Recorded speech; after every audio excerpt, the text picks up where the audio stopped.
In its quest to reduce inflation, the Federal Reserve appears set to continue to hike interest rates and reduce the size of its balance sheet. Back in 2020, during the pandemic, the Fed quickly stepped in to limit the economic fallout. It reduced its interest rate target to near zero and purchased large quantities of U.S. Treasury bonds and mortgage-backed securities by injecting reserves into the banking system.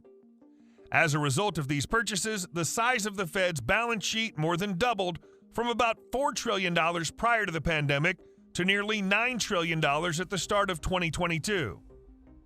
On May 4th, the Fed announced their plan for the quantitative tightening.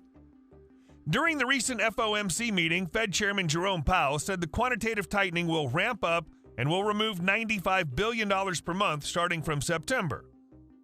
Let's see what the Fed's been doing. Again, if you're here for the first time, you need to know these two terms. When the Fed prints money into our economic system, it's called quantitative easing. When the Fed removes money from the economy, it's called quantitative tightening. From September, let's see how much money the Fed has removed. Data is released on a weekly basis. All this information is publicly available in the Federal Reserve website, and please take advantage of this information and act accordingly. During week 1, they've taken $4.2 billion. Week 2, they've printed $5.5 billion. They were supposed to take money out from the economy, but they printed more money. Week 3, they've taken $16 billion. Week 4, the Fed removed $18 billion. So for the month of September, they removed $32.7 billion. Week 5, they removed $37 billion. Week 6, they removed $4 billion. Week 7, they removed $17 billion. Week 8, they removed $23 billion. For the month of October, they removed $113.7 billion. Week 9, they removed $33 billion. Week 10, they added $26 million. They have added money after the second week of September. Week 11, they removed $42 billion. So we still have 10 more days left in November, but as of today, they've removed $75 billion this month. So the Fed's ramping up the quantitative tightening. Along with the tightening, we all know the Fed is raising interest rates. The Fed raised 0.75% for the fourth consecutive time on November 2nd and is expected to raise 0.50% during the next meeting on December 14th. The Federal Reserve this year has raised interest rates at the fastest pace since the 1980s, making it increasingly expensive to borrow money as it seeks to slow consumer and business demand and drive inflation lower. So far, these moves are making more of a splash than a wave. The Fed has lifted interest rates to nearly 4% this month from just above zero in March. And those moves are clearly rippling through financial markets. The stock market's crashing. The housing market has slowed as mortgage rates have surged, and some specific industries, most notably technology, are feeling the pinch.